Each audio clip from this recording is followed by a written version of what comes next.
Hi, my name is Tom. I'm on the web at tdjacobs.com and also healingsuicide.com. And I've asked this question before. I've talked about this in some other video before, but I want to frame it in a particular way now. The question is, are there things that can't be healed? And I want to change that a little bit to say, do you believe there are things that can't be healed? And then I want to add this other question.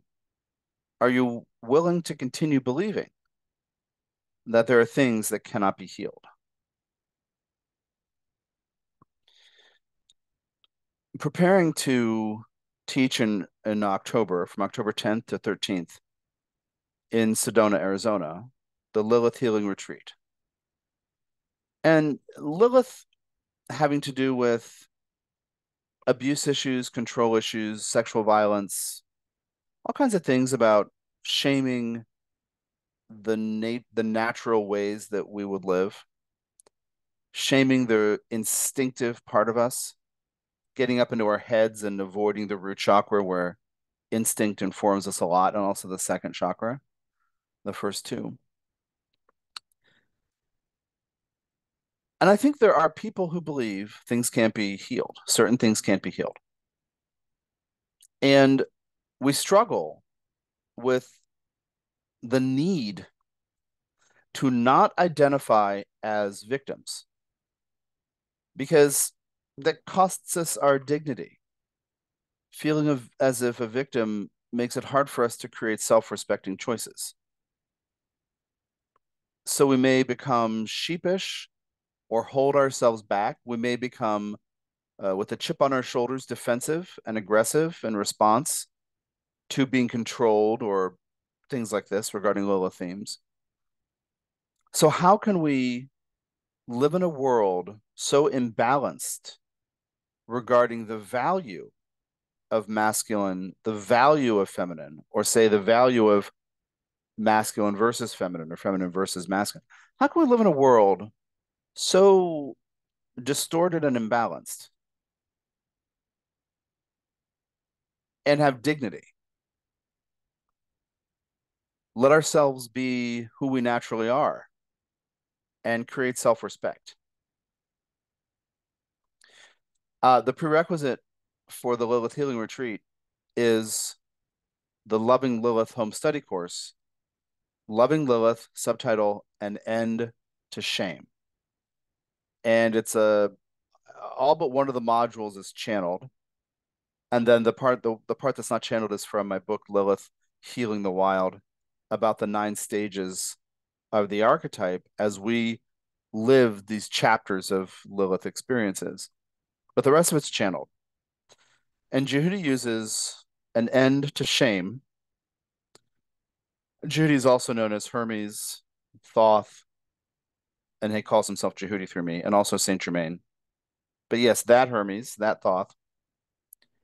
And he says our departure point is an end to shame. Stop being willing to be shamed. Stop being willing to feel shame, to accept it from others. The teaching unfolds and continues.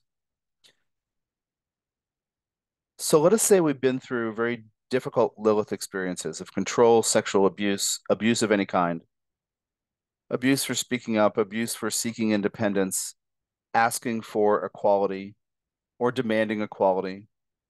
Let's say we've been through the ringer with Lilith issues. Our voice being stifled, being shut out, shunned because we choose independence or need to develop autonomy, or need not to be controlled or shoved into a little box.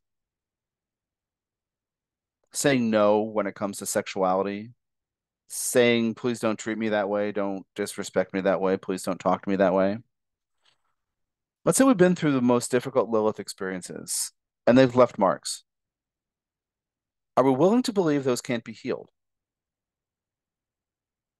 Or can we reevaluate what we think healing looks like?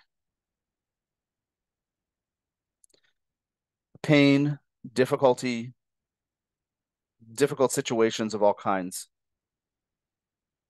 I channel from Jehudi, from Hermes, that being, are part of the human experience.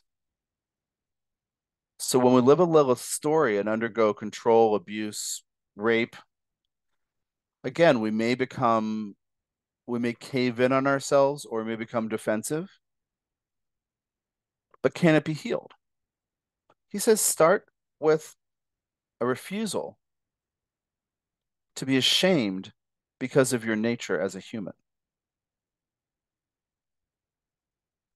So what does healing look like? Some of us have an idea that it means the absence of pain, not having been through these things, or the scars, the marks may not be there. But healing is coming into more balance and wholeness. I would say more empowerment. How can we do that? Through self-respecting choices. If we're not willing to carry shame, be ashamed, accept shame from others, we can create self-respecting choices. The scars are still there, but we become empowered anyway. Just like when your heart feels broken, eventually you'll probably learn you can love again anyway. Even so, you can love again. That might be surprising to some of us dealing with grief or a broken heart, what seems like a broken heart. The heart never breaks, but the heart can feel saturated with pain, of course, and then be surprised by the heart opening again. Same thing with self-respect. Should we be ashamed because we were hurt? Because we experienced abuse? It's part of life. No one is to blame for these difficult things. No one deserves these things. But when it comes to the Lilith archetype, we become stronger through facing, am I willing to be shamed? It can come out in any way in your life where you need autonomy and freedom and where you develop self-respect and a group or another person, even a family group or a cultural group, religious group, whatever, tells you you're wrong to be independent or free thinking. The Lilith archetype requires that we learn self-trust and create self-respect, even if the worst has happened. So do you believe Lilith issues, domination, abuse, control, violence, do you believe these can be healed? I've been doing this work with clients for a very long time, and I promise you they can be. But we have to think about healing in a novel way. And we have to realize where empowerment comes from, because living Lilith experiences through a negative lens can result in major disempowerment, major loss of self-respect and dignity. Can we rebuild that? The answer is yes. So the Lilith Healing Retreat is going to involve some very deep processes for the courageous people who come. And I said I've been doing this a long time with people. My research into Lilith started 20 years ago. I started writing about Lilith 16 years ago. My book came out 14 years ago. The book on Lilith, Lilith Healing the Wild. And the Lilith Healing course came out several years ago as an extension, as a as a way to help individuals deepen into their healing process. And now, a 6-person small group, 4-day healing retreat, connecting with the body, connecting with the earth. Compassionate space for witnessing your history as Lilith. And some people might say, why is a man doing this? Because a man has been called to do it. Because this is in my heart to do. I said that in a previous video, and somebody said to me, I don't think people are wondering why a man is doing it. And I was like, fair enough. Sometimes I wonder why a man is doing it, but it's because I'm called to be supportive in these healing processes. It is a calling. So I'll be holding space for 6 people. Well, one spot's taken, 5 people, 5 more people, 6 people. Um, October 10th through 13th in Sedona. I'll put the links to the Loving Lilith Home Study course, the prerequisite, and the link to the workshop page itself. Regarding the Loving Lilith course, it may seem daunting. It's channeled, it will affect your consciousness.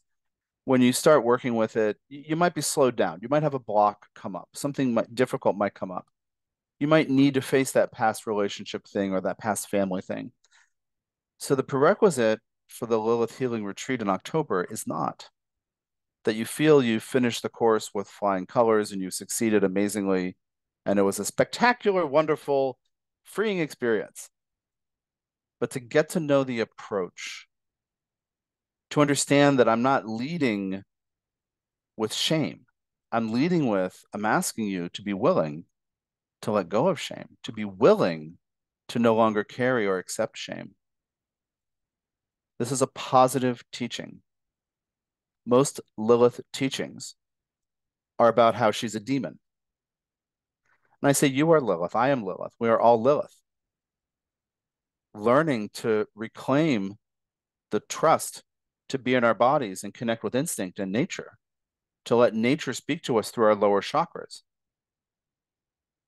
to make food and relationship and sexuality choices, all relationship choices, based in instinct and what's right for us. The wisdom of nature is in your root or first chakra, and to some degree your second and other chakras too. Specifically with Lilith, I emphasize the first and second, and then talk about how the third chakra is kind of an extension of what happens in the first and second. So it's the lower chakras, both from feeling like we belong in the world to, do I have self-respect?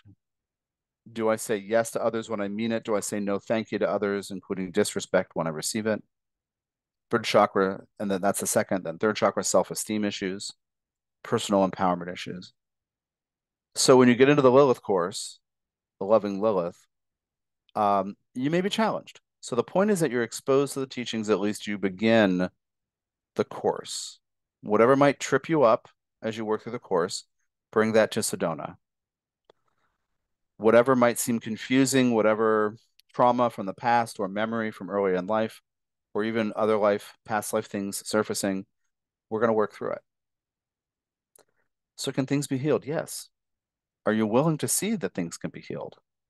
That's my invitation. Are you willing to see that you can let go of shame from past and present and learn to never receive it and accept it and harbor it and carry it again?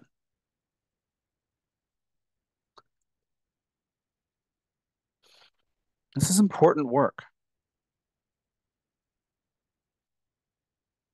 The imbalance of the patriarchy that we live through, this philosophical system we're currently trying to figure out how to come out of and how to end,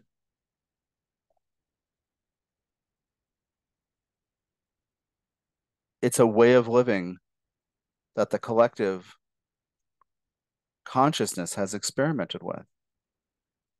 So whatever you may have received and absorbed, let's get rid of it. It's just a way of being. The way I like to think of this is we can end the patriarchy within you. I can end it within me and come back into balance with my own natural balance between the masculine and feminine energies within me. Being is feminine energy, doing is masculine energy. Regardless of sexual orientation and gender identity, regardless of these things. Sometimes I just like to say, regardless of pipes and orientation. But regardless of these things, we each have a natural balance of doing and being. And what's natural may set us apart from groups we're part of, and that's where the shame comes in. I'm inviting you to allow me and your spirit guides, and also Ascended Master Jehudi, and also Archangel Metatron, because I'll be doing energy work using Metatron's energy to clear the past, to calibrate you to the present, to open up channels in your consciousness and in your body again, because these things manifest in our bodies too. Our heart being shut down, our sexuality being shut down, all kinds of things. Again, having potentially a defensive posture toward the world because of what's happened to us as Lilith people. We're going to work on all that. October, starting October 10th in Sedona, Arizona. Again, the links are below. I'll also include a link to the grounding meditation, which is important to use during the Loving Lilith course. Thanks for your time and energy, and I'll see you in Sedona.